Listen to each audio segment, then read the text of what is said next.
Welcome to World Affairs Today, brought to you by the World Affairs Council, Washington, D.C., a leading forum for global education and international affairs.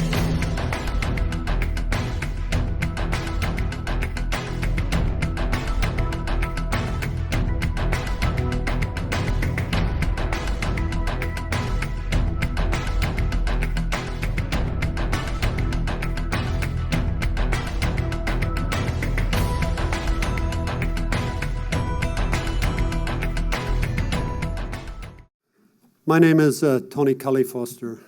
I'm the president of the World Affairs Council. Great honor tonight to introduce a friend of the World Affairs Council, great American, patriot, someone who is respected globally. This is a very timely event tonight, and it's sadly a very timely event. But there's no one, I think, could shed more light on some of the drivers behind what's happening with regard to not only national security, but global security than our speaker tonight. Just a few things about General Hayden.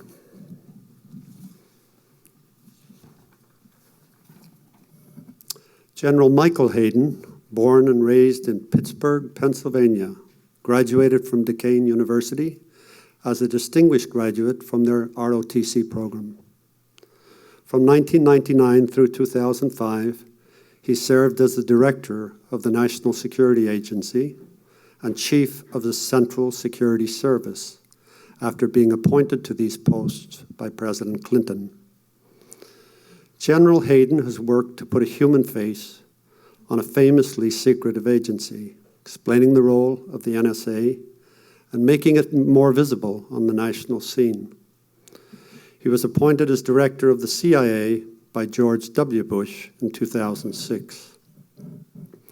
General Hayden is the only person to have ever led both of the United States' premier intelligence agencies. He was the country's first principal deputy director of national intelligence and the highest-ranking military intelligence officer in our nation. On the front line of the war on terrorism and the growing cybersecurity challenge, he has been a participant in some of the most telling events in American national security history. He understands the dangers, risks, and potential rewards of the political, economic, and security situations facing our nation and the world, in my opinion, unlike almost anyone else. General Michael Hayden served in the Air Force for nearly 40 years. He retired in 2009 as a four-star general. Play to the edge is Hayden's guiding principle when he ran the National Security Agency, and it remained so when he ran the CIA. Hayden says playing to the edge is his best effort to show to the American people what their intelligence services actually do on their behalf. But it's really more about what CIA directors spend most of their time doing, which in Hayden's case sometimes amounted mostly to skirmishes with Congress, huddling with the White House, and flying around the world to meet with his spy service counterparts. The Association of Former Intelligence Officers says, for General Michael Hayden, playing to the edge means playing so close to the line you get chalk dust on your cleats. This is a guy who in junior high school was coached by a friend of mine, Art Rooney, the family that owns the Pittsburgh Steelers. And they said that he selected Michael Hayden to be the quarterback of his junior high school team because he was the only one who could remember all the plays. General Hayden's goals in writing this book are simple and unwavering. No apologies, no excuses, just an explanation from his perspective of what happened and why. As he writes, there's a story here that deserves to be told, without varnish and without spin. My view is my view, and others certainly will have different perspectives. But this view deserves to be told to create as complete a history as possible of these turbulent times. I bear no grudges, or at least, been a little bit Irish, not many.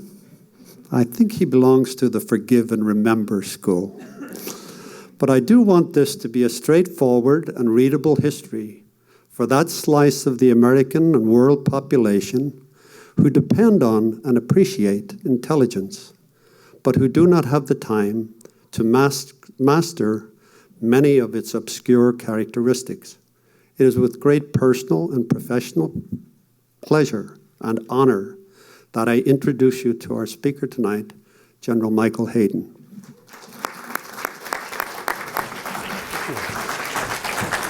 Thanks. That's very kind. Well, good evening, and thank you for that excessively generous introduction. I think what we're going to do this evening is I'm going to get to transmit maybe 20, 25 minutes, no more, talk to you a little bit about the background of the book, and then we'll open it up to general discussion, comments, and questions, and if you want to bring it up through current events, have at it, and I hope we have an interesting discussion. So we're about week 4 of a book tour. Penguin is the publisher. They've been very generous in pushing me out the door. I've been in very unusual venues for a career intelligence officer. Trevor Noah and The Daily Show, Bill Maher, you know. I've been telling audiences, I've been telling our countrymen 3 things about the book. Why, what, how? And I'll just briefly kind of go through those 3 things tonight, and then we'll have at the discussion. The why of the book. For those of you who may have had a chance to just kind of page through it, in the foreword, which literally was written after the manuscript was all done, and Penguin says to me, so you need to tell people why you wrote the book. In that foreword that I finally crafted, I talk about being in a place called Alice Springs, Australia. First of all, for any of you with an intelligence background, the fact that I am able to say Alice Springs is a measure of how much they've let me talk about what we do. I was at Alice, which is in the middle of the outback. I'm seeing some nods here, some folks obviously know. You get out of the airport, you drive down the road, and you come to a T, and there's a sign, Alice Springs, 12 kilometers or something. Ayers Rock, 750. And that's all there is. We were at that facility. It was the Anglo-Saxon Secret Handshake Club, the Five Eyes. Go back, you've seen the movie, right? Imitation Game, Bletchley Park, Enigma. The 5 English-speaking democracies have a deep and very important root back into cryptology and so on. So it was a Five Eyes conference, and I'm walking out of the ops building at Alice.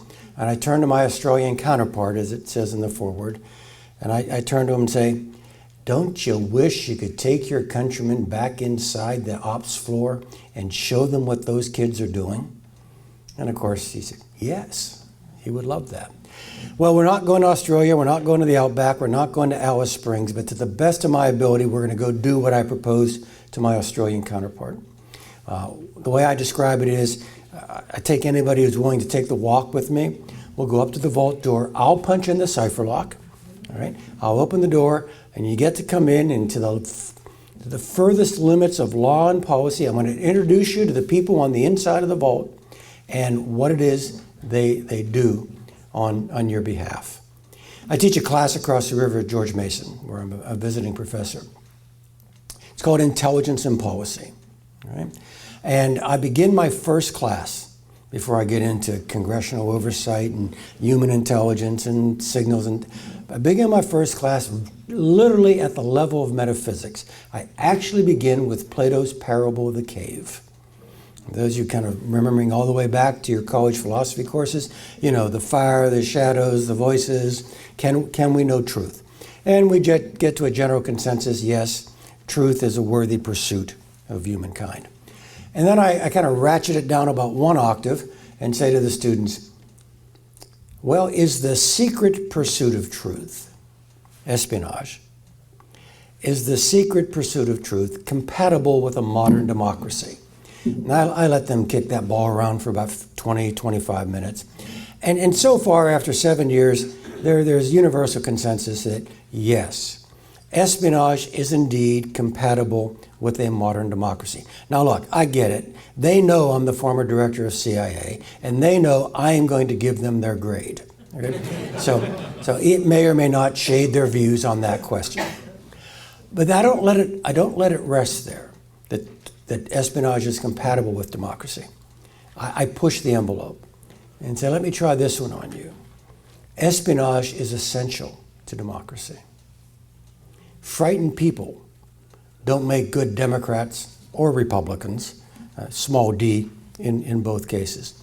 Frightened people are willing to see their own liberties limited, and they are quite willing to see other people's liberties limited. And so the point I make to the class is what we do with regard to espionage is not just about American safety. It's about American freedom. It's about American liberty. And I actually make the point that I shudder to think what we, and that's the inclusive we, including myself, what we would do to ourselves after another catastrophic attack on this homeland. What would we do because of that sense of urgency? Now, so it's really important, but it's not really well known. I mean, I'm talking about American espionage. My wife Janine's here, my daughter Margaret, her husband Joe, granddaughter Katya. Janine and I traveled to over 50 CIA stations and bases during my nearly 3 years as director. More than 50. Not once did we meet Jack Bauer. Never ran into Jason Bourne. Can't remember even bumping into Jack Ryan. The American public's view of its espionage services are frankly fairly cartoonish, right? And yet, I've just given you the premise that this is an essential element of our democracy. And so the why of the book, why don't we know a little bit more about what it is that goes on behind that necessary veil of secrecy? And again, consistent with the rules of law and policy, I say as much as I can. So that's the why. The what. So the what is Playing to the Edge, a title. My wife was not only my proofreader, she was the one who came up with the title. Okay?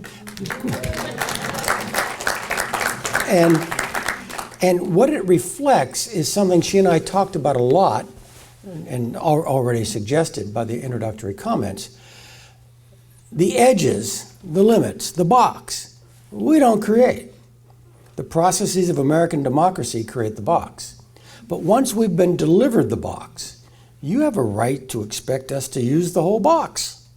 You have a right to expect us to go to the edges. Now, not every day, all day for every issue, but when the circumstances demand it, we should get chalk dust on our cleats as we go all the way to the sidelines. One of the things that Penguin arranged for me was a very, very generous spot on CBS Sunday Morning about 4 weeks ago. And we actually filmed a significant part of it at the Steeler Training Facility in Pittsburgh, compliments of our friends the Rooneys. And they actually filmed me walking along the sideline in the training facility, talking about playing to the edge. And a comment I made, but didn't make the product you saw, it ended up on the cutting room floor. I was being interviewed by David Martin. I said, David, so here we are, we're right on the sidelines. How successful do you think a football team would be if the coach said, look, I don't want you guys going out of bounds, so here's the thing. I don't want the ball to get outside the hash marks.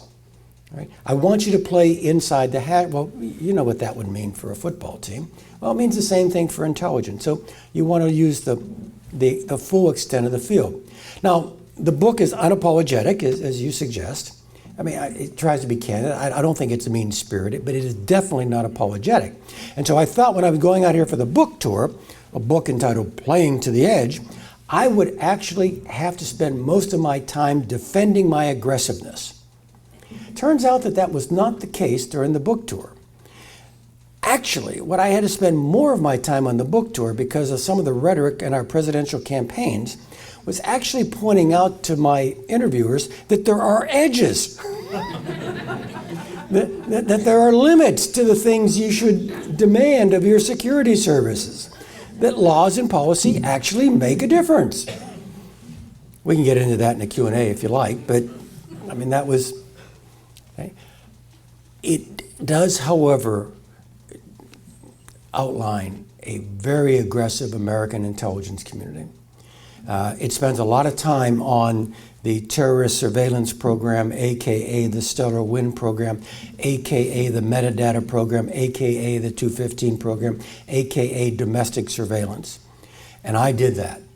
I started that in early October 2001, and the book outlines why we did it. And you can probably tell from the tone right now, I'm not apologetic that we did it. I'm glad that we did it. And I think it was very successful. It was lawful, effective, and appropriate. But I lay out why we did it, how we did it. And I also admit why a lot of good people, and not all of them on the extremes of the left and right, a lot of good people are worried because we did it. I get that. In fact, one of the themes of the book is that there is almost no purely white high ground or purely black low ground in the canvas, in the field in which American espionage has to play. It is a sea of gray. And all of the choices are trade-offs, not binary choices. And when you do A, you know you're buying a cost in B, C, and D. But then again, you got to make a decision. I said to one audience that, not that we're an umpire or anything, but if you picture an umpire behind the plate in a major league game starting up here in, less than a month, and a hard slider comes in at the knees on the black of the plate, maybe on the black of the plate, maybe at the knees, one of the things the umpire does not get to say, ooh, pretty close. Why don't we pitch that one again? He's got to call it a ball or a strike. Well, so do we. I inherited the CIA programs, renditions, detentions, and interrogations. I spent the summer of 2006 trying to decide whether or not they should go forward. And by the way, it would have been an easy matter to say that was then, this is now, new director, new time, clean break, we're moving on. I don't have to attach myself to that. But I didn't automatically default to that. I actually spent the summer reading everything they could give me, talking to everybody I could talk to who had been involved in the program. And as the book points out, what came out of it was not the end of the program, but a modified program and a concerted effort on my part to defend the people who had participated in the stage one of the program. All right? We didn't close the black sites, we emptied them. I actually put people into them. I talk about the moral dilemma I have of looking down on a piece of paper authorizing extended sleep deprivation on a fellow named Mohammed Rahim. Back to playing to the edge in the field of gray. Okay? So I talk about renditions, detentions, interrogations. There's a whole chapter in the book on targeted killing. Okay? Which again, if you read the book, you find I have some comfort level with. I want to read to you, and this is the only part of the book I'm going to read. But it's also the only part of the book that doesn't feel like a memoir, which is kind of just expository prose, This is not expository prose. What this is my rendition of a conversation, and you can make your own judgments as to whether or not it's fictionalized or actual. I don't say. Are you sure they're there? The one who will make the decision asks. Yes, sir. And you're sure it's them?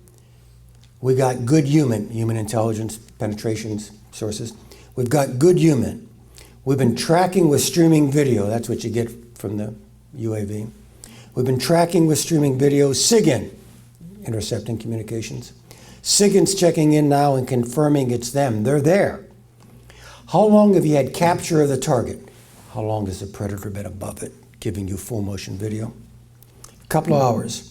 The family's over here in the main building. The guys we want are in the big guest house over here. It's a typical compound and along the Afghan-Pakistan border. The decision maker says, they're not very far apart. No, sir, but far enough. And there's another outbuilding here. It's small. In the past, we've seen AQ people use it when they stop here. We're here a lot, so are they. It's a really dirty compound. Anyone in that little building now? Don't know? Probably not. We haven't seen anyone since the pred got capture of the target, predator. Okay? What's the PK? Probability of kill. What's the PK on the big guest house look like with a GBU? That's a GBU 12. It's a 500-pound bomb. Okay? Those guys are sure dead, sir. We think the family's okay. You think the family's okay. They should be. We've done the bug splat. The bug splat is it's actually a very scientific representation of the lethality of the weapon. A burst of this size at this altitude against this kind of structure, and red is dead, yellow, maybe green safe, and it just looks like a bug splat on your windshield. Okay, so we've done the bug splat, but you can never be sure. Structural weakness, they walk out of the house or something. What's it look like with a couple of Hellfires? That's a smaller weapon, 12-pound warhead, as opposed to 500. We'd bring them in this way. They're missiles, so they're not gravity. They actually have a trajectory. We'd bring them in this way, all the energy away from the family quarters. Family quarters are fine. If we hit the right room in the guest house, we'll get all the bad guys. But these internal walls, they can be thick. If we don't hit the right room, or if one of them's up walking around or something, there's a long pause in the room. Finally, the one responsible for the decision speaks. Use the Hellfires, like you said. An officer leaves the room, runs down the hall to the op center with the order. There's another long pause. Tell me again about these guys. Sir, big AQ operators, and they go through the names and the history and what we know. We've been trying to track them forever. They're really careful. They've been really hard to find. They're involved in homeland plotting. They're the first team. They sure as hell have a track record. Another pause. A long one. Use the GBU. Another more senior operator jumps from the table, sprints after the first one. And that small building over here, they sometimes use as a dorm? Yes, sir. After the GBU hits, if military-age males come out of that building, yes, sir, kill them. Yes, sir. Less than an hour later, the decision maker is briefed once again. Sir, targets are dead. There was no damage to the family quarters, but they really all left the compound quickly. They were pretty upset. They left. No effort by them to see if there were any survivors in the guest house. No one came out of the small building. We didn't hit it. Good. Okay. Well, welcome to the other side of the green door. These are decisions made by people, and this is the point of the book, people who share your values, who went to the same high schools, the same universities, who go to the same churches, but have to apply our common values in circumstances you will probably never face, and about which many of them you will never become aware. And I just wanted to introduce you to the kinds of decisions they have to make and the kinds of things they have to do. Well, thank you. The book is not relentlessly heavy like that. There is a chapter called Espionage, Bureaucracy, and Family Life, for example, in which we actually talk about life at CIA. I talk about Family Day, where we bring in, we allow our officers to bring in family, one bump out, mother, father, son, daughter, brother, sister. And even with those limitations, we generally have about 25,000 people at Langley on the second Saturday in September.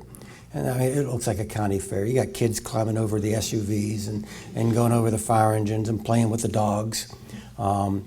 We've got several popular exhibits. One for the little kids, their parents bring them to the disguise shop. All right, so they get all that done. A lot of teenagers show up at another display. I don't think the teenagers go there naturally. I think their parents bring them there. But we do have our polygraphers open for business. And we bring them on by. Janine and I set up shop generally for the family days we were there outside the cafeteria, which looks just like a Sunday a church picnic. I mean, it's not a cafeteria. It's hamburgers, hot dogs, potato salad, baked beans. All right? And once we plant ourselves there, a receiving line forms. And we just stand there and talk to people come by. And it's really two broad groups of folks impressed us. One was the 20-somethings who come, and they got mom and dad with them, who are frankly having an out-of-body experience being at CIA headquarters, being led around by their son or daughter. They just drove up from Raleigh or flew in from Chicago or Salt Lake. And the other group, it's much smaller, but at least as interesting, maybe more interesting, are the 40, early 50-something agency officer parents who have son or daughter in tow, 14, 15. And they come up in line to Director Hayden, or Miss Hayden, I want to introduce you to our daughter, Margaret. That's my daughter's name, but all right, our daughter, Margaret.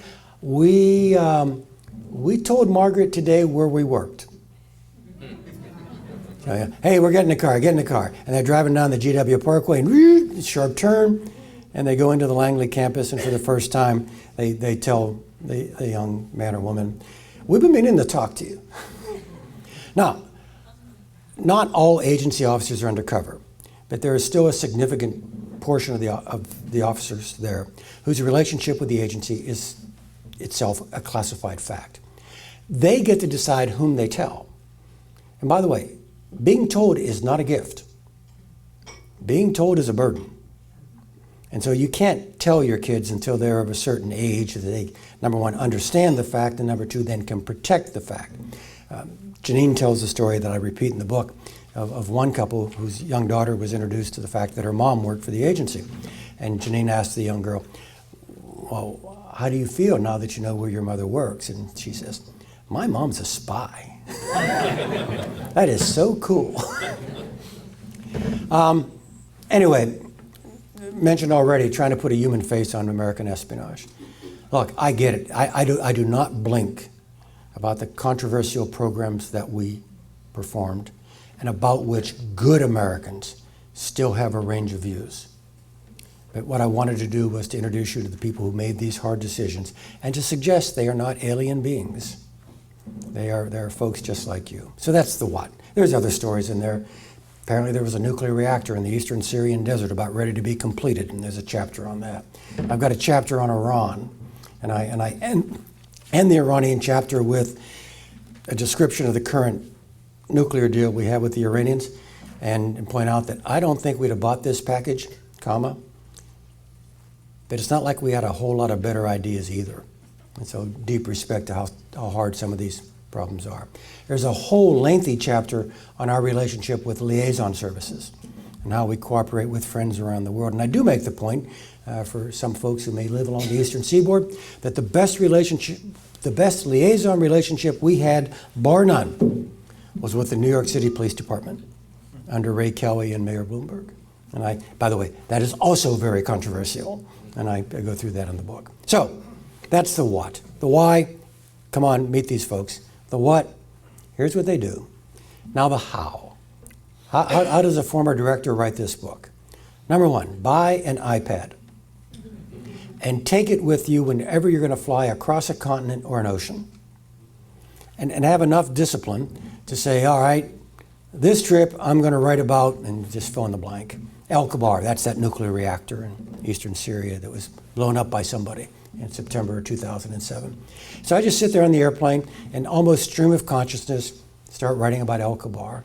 And by the time I've gone back and forth and the time on the ground I can apply to this, I've got 2,500, 3,000 words. And I've also got a lot of holes that I want to fill. And so I will go back to the agencies, plural, NSA, CIA, DNI, and say, all right, I need to see my files about that, or I need to see my files from here to there chronologically, and I really need to talk to him and her and him and her and him. And then the agency would go and ask these folks if they would be willing to talk to former Director Hayden. It was not only purely voluntary, which it was, they had to take leave time to talk to me, because the agency would not let them book the time on the clock to come talk to me about the book. I conducted more than 70 interviews like that for the book. And I have to tell you, in the crafting of the book, it was a real high point to kind of re-engage with these folks on whose judgment I relied and who were really willing to tell their story to someone they thought would would put it out there in an accurate way. I have to admit there were two people who refused to talk to me. Both were CIA. One is the current head of the Counterterrorism Center. One is the former head of the Counterterrorism Center. And I actually say in the book that they refused to talk to me because, quote, we don't talk to nobody. Which is an attitude I have deep respect for. But I did talk to the other 70. So I would write notes from the documents, write notes from the interview. I had a handler. There was already somebody there from the agency during the interviews. I'd write my notes. They would take them away. They would then tell me which of my notes were okay to take out of the building. 2 or 3 weeks later, I'd take them home. I'd kludge them with those 2,500 or 3,000 words on the iPad. I'd end up at that point, I had about 80% of a chapter, in terms of 80% along in maturity, and then you do the fine tuning, and sooner or later you get all done. And then you've got to turn the whole thing, you've got to turn the whole thing over to CIA, NSA, the Director of National Intelligence, and the Department of Defense, and all of them want to see all the book. Okay? And so that actually took about 6 months. I will tell you that NSA was friendly, thorough, and efficient. CIA was friendly and very thorough and not very efficient. It took most of the 6 months to get it through CIA. But I guess the punchline I want to give to you with regard to the how, all right, besides the details on the techniques. I pretty much know what it is I can talk about and what I can't. And I didn't pretend that I could talk about things I know I couldn't talk about. But everything I thought I should be able to talk about is in this book. I got to say everything I thought I should say. Occasionally, I had to fudge up the numbers. You can't say 1,400 generals, say greater than 1,000. Okay, I can do that. Occasionally, I had to change how I said something. In 1 or 2 instances, and I know this is hard to believe, I find it hard to believe, the fix was not changing the prose, but simply moving it. If you could just make it a little more distant from this other topic, it'll be okay. So again, bottom line is, I pretty much was able to say what I wanted, what I thought I could say. One final note that kind of brings us back to Alice Springs in a sense in the beginning. Janine and I get to do a lot of things in our second life. One of the things we got to do was to come downtown here and go to the premiere showing of a fairly obscure AMC series called Turn. It's about the Culper spy ring on Long Island during the Revolutionary War. And we actually got to go to the world premiere. And we were there with the writer, the historian on whose book the series was built, the producer or director, I can't remember which, and several of the actors. And we got to see the first episode. It was great. And then there was a panel afterwards. And I got to be on the panel with the historian, with the producer or director, with several of the actors. I think with some confidence can say, I am the only one on the panel who actually does espionage, or who actually has done espionage. And they asked me my comments, and I said, look, I'm really glad you did this, all right? And he said, well, why are you glad? And I said, well, it shows that espionage, American espionage, is as old as the Republic.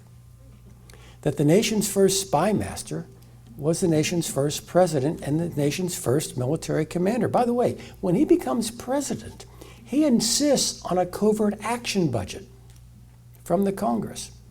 And I actually said in another venue about a week ago to actually a former member of the Senate who was sitting over here that we are now 44 for 44 in presidents who wanted a covert action budget. Okay? In essence, what I said was, this is as old as the Republic. This is baseball and apple pie. This is quintessentially American. All right? And I went through my, not just compatible with our democracy, but essential to our democracy. And I was really delighted to say that because the premiere for Turn was up the street. The premiere for Turn was shown in the auditorium of the National Archives. And I got to talk about American espionage and its essentiality to the United States, literally 125 feet from the Constitution and about 135 feet from a copy of the Magna Carta. And I just believe in my heart that's a very compatible matchup. And with that, I will stop transmitting, and we can take whatever questions folks might have. Thank you very much. Thank you.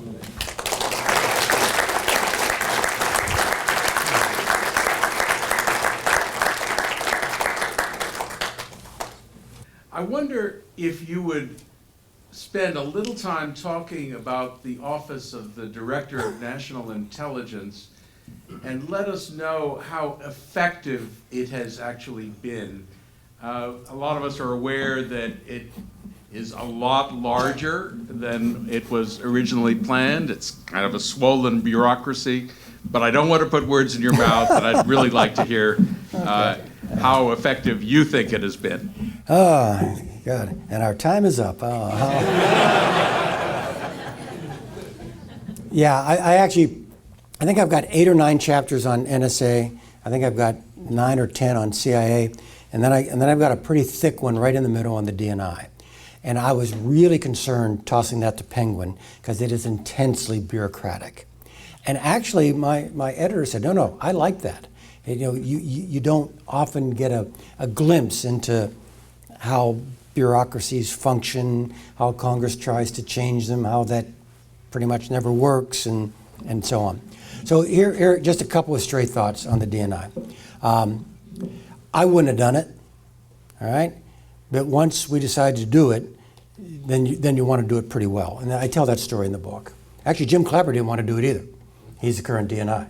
And he and I actually had an infamous, notorious lunch with Don Rumsfeld, who Jim and I were saying, we don't want the DNI, but if you're going to do it, he better be strong, a view that Secretary Rumsfeld did not share with us because he viewed it to be at his expense. So that's in the narrative. Let me tell you the best news about the DNI. I got to be DCIA 24 hours a day. I don't know how Tenet and Porter Goss and Dick Helms and all those other folks ran CIA and also attempted to run the American intelligence community. So I actually that is, there's some negatives here, all right? But that part right there is unalloyed good news. And I really mean that. The downsides are the extra layer, the ambiguity of really who's in charge. There isn't an important meeting in the White House in which the DNI is not with the DCIA because you still have you need them both in order to have the complete picture. So again, I would not have done it, and I would not undo it. Did I say that clear enough? I would not undo it, all right? We can make this work. I conclude the chapter by saying, if you do 3 things, this will work fine. It's all right. For God's sake, don't suggest to Congress to lift the hood and start ripping out carburetor wires or anything, all right? We don't need that. 3 things make it work. Personality of the DNI, and that's beyond smart. He needs to be wise. Actually, he needs to be savvy, okay? Number 2, the character of the DCIA. And here I mean, he and the DNI have to be like that. They cannot be like that. There's got to be a really good relationship between those two. And then finally, the relationship of the DNI to the president. Everyone's got to understand the president loves the DNI. If you do those 3 things, it's fine. It'll work. Now, stripping away the bureaucracy, yeah, I get that. That's all good stuff. But in terms of the fundamentals, if you get the right people, the right DNI, the good relationship with the DCIA, the good relationship with the president, yeah, we can make it work. Yeah. Hi, thank you very much. I'm Marisa Jolson. So I have 2 hats. I've worked in economic development and then dealing with Russia in the 90s, Latin America, but then worked for DARPA, dealing with the military, studied at Harvard Kennedy School, both international security and economic development, and then going into finance. So I have these 2 different hats, and I think, okay, the CIA, I understand what you're doing now, but I think back to the days of Latin America and Middle East, and what about propping up, dictators and not necessarily helping those countries? And then the international security side, here's what you do. And even when you said the story about bombing the facility, I said, well, even as a woman, what about the next generation? I would say, callously, the women are also complicit in terrorism, and so there are questions about the nature of the CIA over time as far as has it changed? And two, like when you make a decision, how much are you thinking about fomenting the next generation of terrorists? Yeah. You might get the target, but you're fomenting. And on a lighter note, so you don't identify with Matt Damon, but what do you think about George Clooney from Syriana? I have no views on that last topic. Yeah, but thank you. I mean, you're summarizing the thematics of the book. Hard choices, hard trade-offs. So let's go back to targeted killings. So I read you this successful strike. There's another episode in here where we're going after a fellow named Abu Khabab al-Masri, who's the head of WMD for Al-Qaeda. And he was killed, but we killed his grandson. All right? And we tried, but we knew his grandson was there. And we weaponeered it. Remember the hellfire come in this way, all the energy that way. We did our best, but there was that loss. The people who make those decisions bear that for the rest of their lives. We also know that even when we're perfectly successful, there are second, third, fourth, and fifth order effects of even a totally successful strike. There was a special put on Showtime, Spy Masters. CBS is going to rerun it in May. It's 12 living directors of CIA, and it has us talking about these sorts of things. There's a wonderful passage near the end in which they line up 5. By the way, none of us knew what the others said. And all of us were interviewed for 6, 7, 8 hours. And they got to pick. And as it turns out, we were very happy with it. It was a very honest description. But they lined up at the end of the show, 5 of us separately. And again, not knowing what any of the others have said, saying, you can't kill your way out of this. And 5 of us say that. And the last episode in the show is me saying that all we can do is to create space and time for policymakers to change realities on the ground. And if policymakers don't take advantage of that space and time, then we get to kill people forever. So the people who do this understand perfectly what you're describing. You brought up another thing, I think, and I just wanted, there's a chapter in the book, The Espionage, Bureaucracy, and Family Life, in which you don't often get DCIAs quoting Bob Dylan, so I wanted to throw this in here. In the middle of side 3 of Bob Dylan's 1966 classic double album, Blonde on Blonde, one hears his lament on disloyalty, Absolutely Sweet Marie. And in the middle of that song is his insightful lyric, to live outside the law, you must be honest. And I go on to say, now CIA does not live outside the law, comma, at least not outside of American law. Okay? But we do operate in the outer edges of law and ethics and policy. And so it requires an incredibly powerful moral compass, because here's a case where if you're playing to the edge, any misstep, and you're in foul territory. General Hayden, first, thank you so much for your service and patriotism. Thank you. What I want to ask is that a couple of decades ago, Thomas Hughes, who was head of INR in the State Department, published a pamphlet called The Fate of Facts in a World of Men. And I thought it was a fantastic treatise. And what he was talking about was how politicians and policy so often, unfortunately, bend intelligence to their own ends and defeat the role of intelligence in honestly advising our leadership. And if appropriate, can you give us maybe 1 or 2 examples Sure. that you think are relevant of times in the last few years where that has happened to the detriment of our policies and intelligence? So I actually spent a fair amount of time in the book talking about this. I mean, it goes back to Plato's parable of the cave. What is truth? Can we know truth? How do we discover truth? And so one of the things I point out is that rarely does intelligence go into the room with a whole set of whereases and the policymaker says, well, okay, therefore. I mean, it is rarely ever a syllogism. On a good day, most days, what intelligence is able to do is to create the left and the right-hand boundaries of logical policy discussion. So an example I use in the book is the grand debate leading up to the surge in Iraq.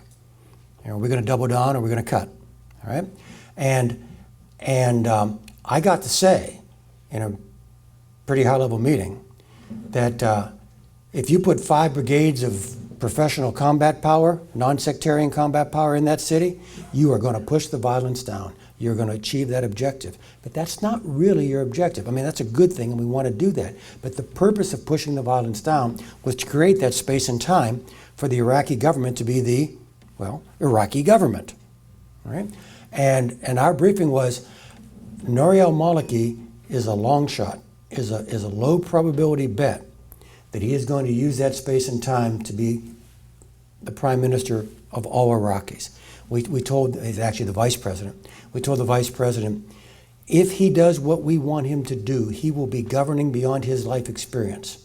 Because his life experience as a member of the Dawa party was in exile, Syria and Iran, and he believed that there was a Ba'athist behind every Bush trying to kill him. Because for most of his life, there was a Ba'athist behind every Bush trying to kill him. Okay? The president accepted it. All right? I mean, he didn't ignore it. He didn't throw it away. And he also said, send the brigades.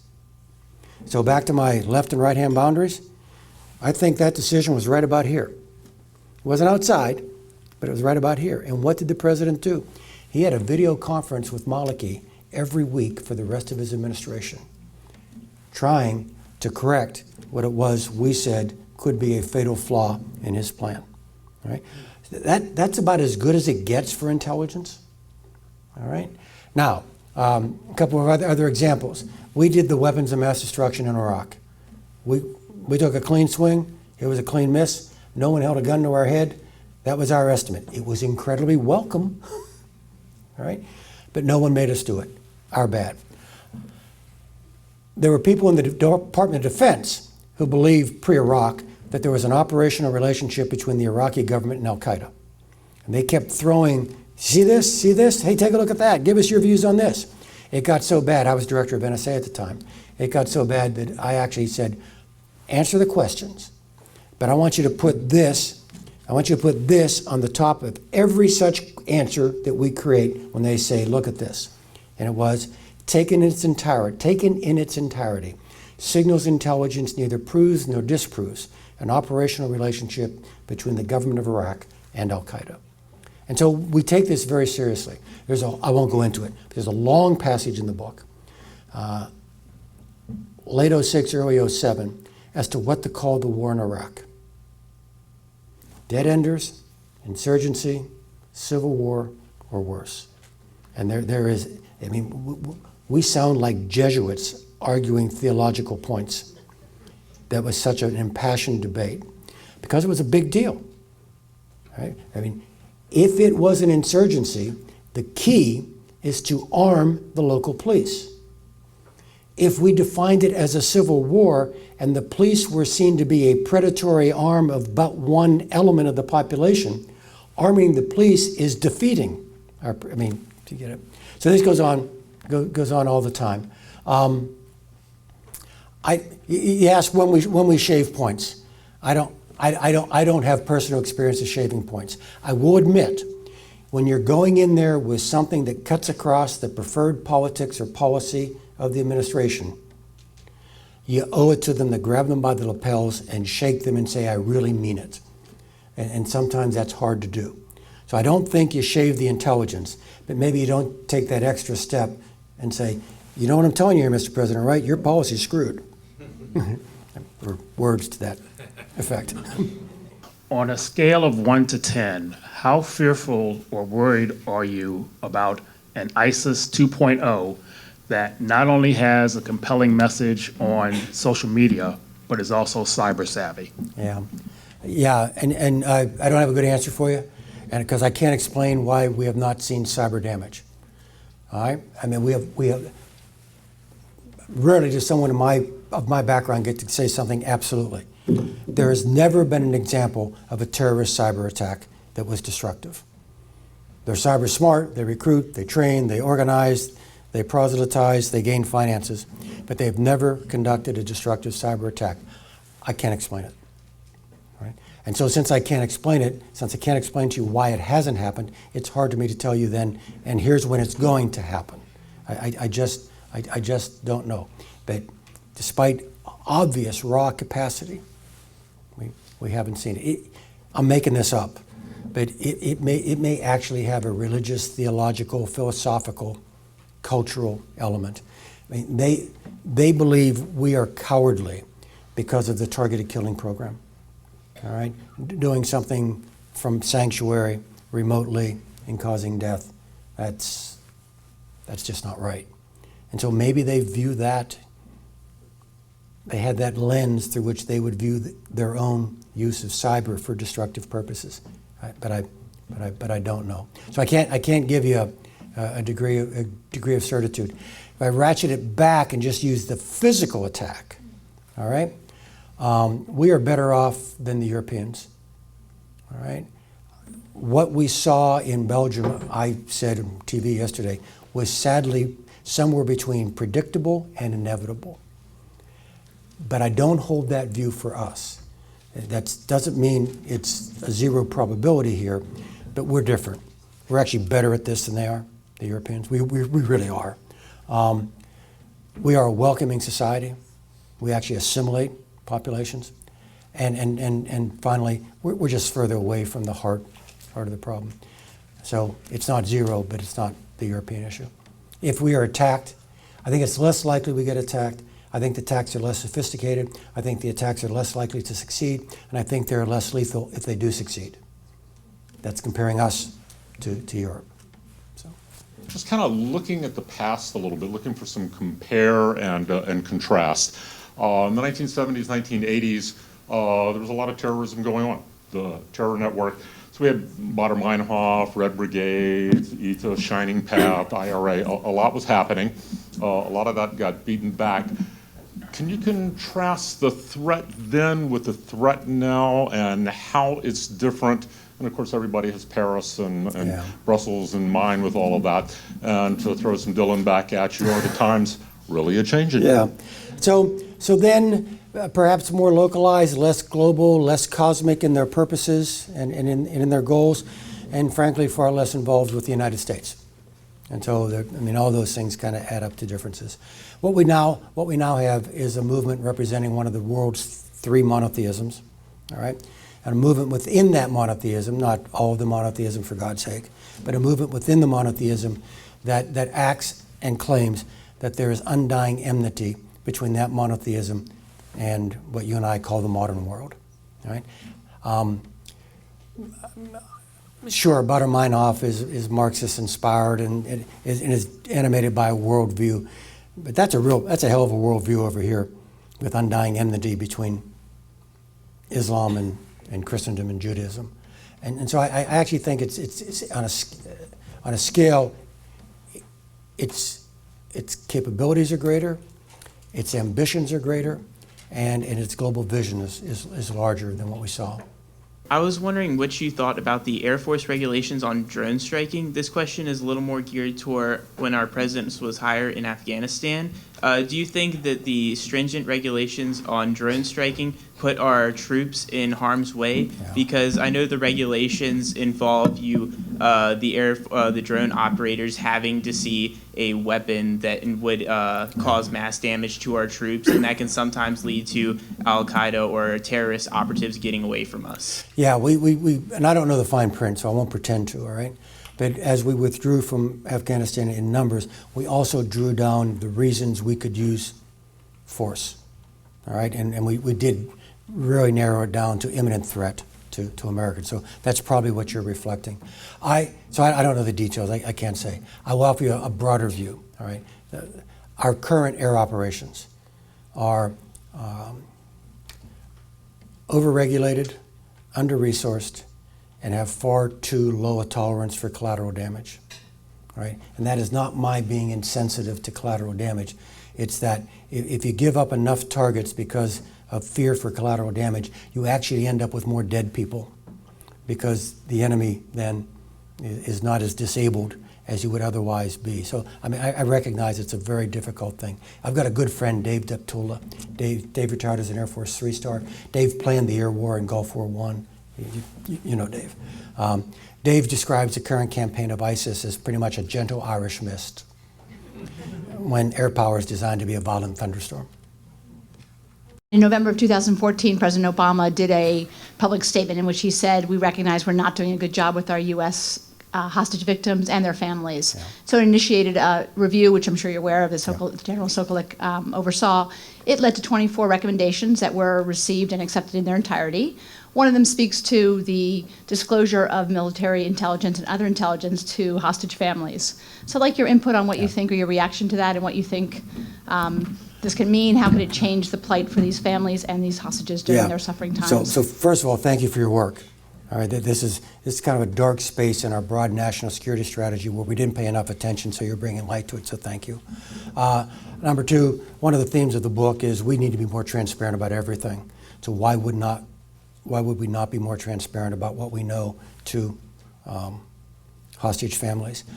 When David Rhodey was kidnapped by the Taliban, I actually had private conversations with the New York Times, informally letting them know what we knew and what we were trying to do. Now, I didn't ask anybody's permission, so that didn't change anybody's policy, but it may betray an instinct of mine that's parallel to your instinct. Let me push back on just one thing, though, all right? And that's, can families negotiate? Can families pay ransom? Will the federal government get in the way and that sort of thing? That is a horribly difficult dilemma. And all I want to suggest is it's a little bit like drone strikes. Yeah, that was nice, but what are the long-term effects? And so one needs to just keep in balance the paying ransom in order to free this particular hostage. What are the long-term effects with regard to how targeted Americans might be in the future? And I truly have not formed a view. I just recognize that these are tough questions that need to be balanced. You have a follow-on. Go ahead. Yeah. So I appreciate that comment, and I think it's in some ways very telling. That's the most common reaction the U.S. press has and most U.S. citizens have. It's about the payment of ransom policies. Yeah. But it's really what we're trying to focus on is how are these families getting intelligence? How are they getting an opportunity to better understand where their family members being held, maybe under what circumstances, what's being done towards their release. So it's not about the payment part, because that is a policy issue. We're actually speaking more about practices. Good. So maybe going back to that about, do you feel it's fair that information be shared with them? Can they be trusted? Are you willing to do so for the sake of the dilemma they're in? Yeah, but I mean, this is the dilemma with every piece of intelligence. I mean, you collect it, you process it, you produce it to use it. And so if I share this with liaison service X, Y, or Z, it's not much of a different equation than sharing it with an American family from Akron. All right? And you need to be careful. You need to, all right, I'm going to sit you down here. I got somebody who knows this stuff. He's going to explain to you how much at risk Americans would be if this, I mean, you just give them the background as to this stuff isn't freely harvested. There's a cost, and we don't want to put that at risk. But I would trust most Americans to respect that. Hi, General. My name is Bill Outlaw, and years ago I was a State Department correspondent for the Washington Times, but I was many years ago. But now here's a freelance writer and independent person. I also served in the Air Force, by the way. Okay. Right. My question is kind of it's a twofold question related, and I hope. First, do you think, and back to your targeted killing, and you've already addressed some of the collateral damage aspects of things, which of course is entered into the presidential campaign now as well. But do the use of drones greatly increased now, and it seems like we've been pretty successful in doing some targeted killing, as you're pointing out in the book there. Of course, we kill some of the top terrorists, and then up pops another one over here, and yet so they have a line of succession there, even though we kill some of their top people. And along the same lines, we've gone successfully in right after 9/11 in Afghanistan. We almost wiped out the Taliban, and then we pull back, and then they reemerge. Al-Qaeda gets minimized for a while, and now they start coming back. And now the same type of situation with ISIS, and we see obviously what's happening in Brussels. Are we always going to have something, whether it's ISIS, Al-Qaeda, Taliban, to have to deal with from a and that comes back to the theme I mentioned earlier. This buys you time and space. It's a necessary but not sufficient. It's not even a strategy. It's a tactic. And if you don't take advantage of the time and space, back to my line, we get to kill people forever. And I actually have a conversation with Rahm Emanuel my last week in government, in which I actually said that to Rahm. There's a wonderful Israeli film called The Gatekeepers. It's in Hebrew but English subtitles, and it's 6 heads of Shin Bet saying what I just said. All right, we've done all your hard work, we've done all your heavy lifting, and you didn't take advantage of it. All right, and so we recognize our limits. All right, but it does require bold policies to take advantage of the space we provide. Now, one of the things I was very fortunate to be able to do, and my daughter Margaret's here, she helped me, she did the research. There were about a dozen documents from the Abbottabad Hall that were made public in a court case in Manhattan about 2 years ago. And they're letters between bin Laden and his senior lieutenants. And there is considerable commentary on targeted killing. All right? Don't believe me about the effectiveness. Believe them.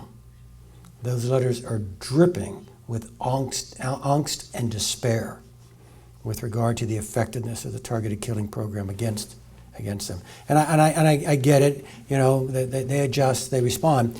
But what you've got in the letters are plots being stopped, centers being dispersed, and people literally saying to bin Laden, we're going to leave here for a year or two and resume planning after that.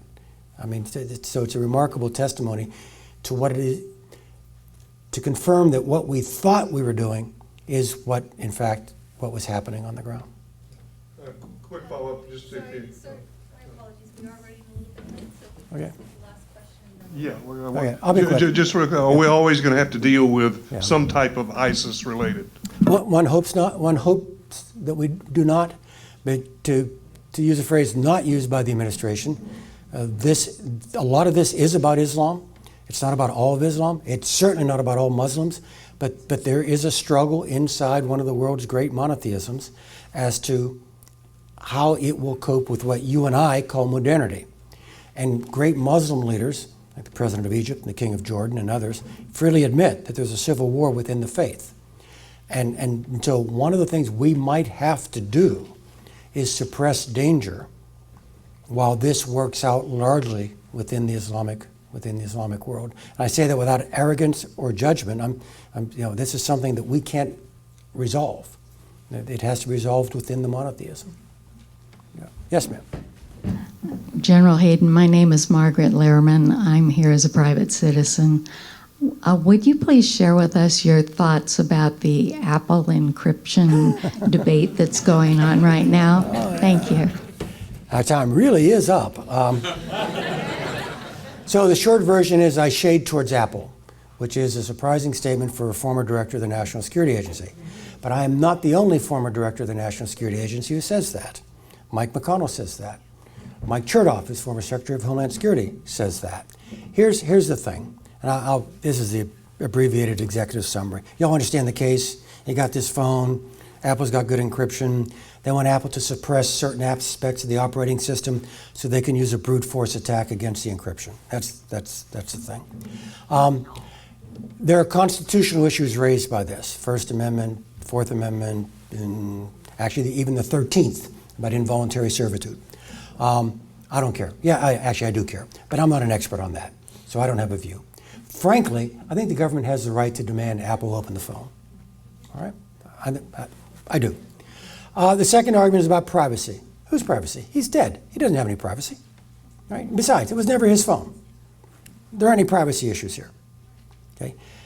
I look at this exclusively through a security lens. I think the government can direct this. I just think it's a bad idea. Jim Clapper, the Director of National Intelligence for the last 2 or 3 years, has said the greatest danger to the United States is cyber attack. And it is the danger that most directly affects everybody in this room. All right? Apple has built a system that is really tough to get into, I guess. Okay? And now our government wants Apple to burrow a hole in that system. Now that's an overly simplified metaphor, but you can all agree that once Apple creates what the FBI wants, This won't be as secure as it used to be. Now, when it started, I was kind of trending bureau because I thought we could do this as a one and done, that it wasn't corrupting the basic cryptographic system, the encryption over here. But the longer this goes, the more I'm convinced it is not a one and done. When Director Comey went up, by the way, I understand why Director Comey wants to do this, right? I mean, it is a legitimate request. But when he testified to Congress, he said, well, yeah, it's a one-off, but then again, if the court agrees with us, then we have a precedent that we then intend to use elsewhere. And Cy Vance Jr., the DA up in Manhattan, has said, I got a room full of these things. I've got 175. And if I get a good ruling, you got to get into those too. Right? So it's not going to be a one and done. Right? And so I think what we end up with, in order to make it easier to solve a genuine, legitimate counterterrorism, a genuine, legitimate countercrime issue, we are going to make it more difficult for American communications to be made more secure. And I'm just telling you through a security lens, my judgment is that's not a good trade. My judgment is America writ large is more secure by not poking the hole through the Apple system. Now, I can do this 2 or 3 more turns of the wheel. So let's just say I'm wrong, and the court rules or Congress legislates. All right, Congress won't legislate, but I'm just saying. The court rules or Congress legislates. No, open the damn phone. Let me describe for you what just happened in only slightly different ways. We've just passed a law or issued a court judgment outlawing technological progress. I don't think that's going to work. And if it does work, it will work by pushing high-end encryption offshore.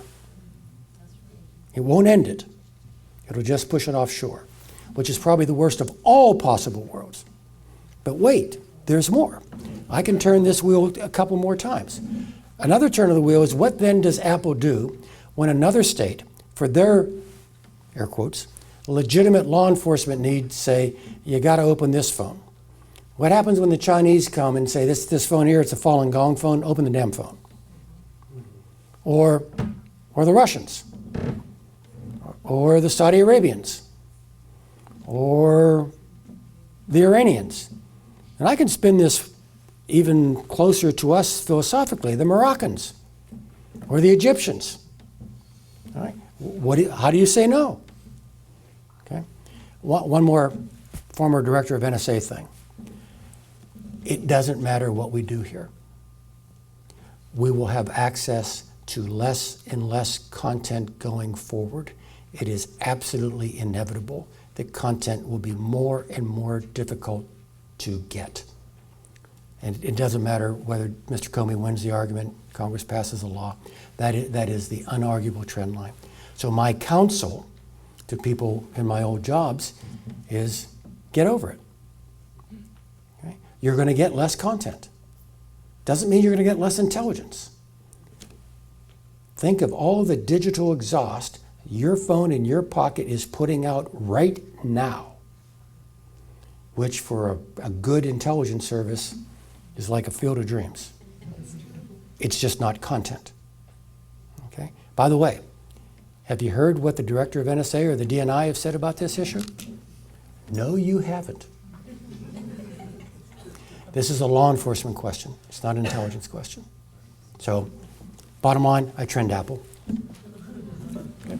Thank you, General Hayden, for sharing your time. Thank you. Thank you. Thank you for joining us for World Affairs Today, a production of the World Affairs Council, Washington, D.C.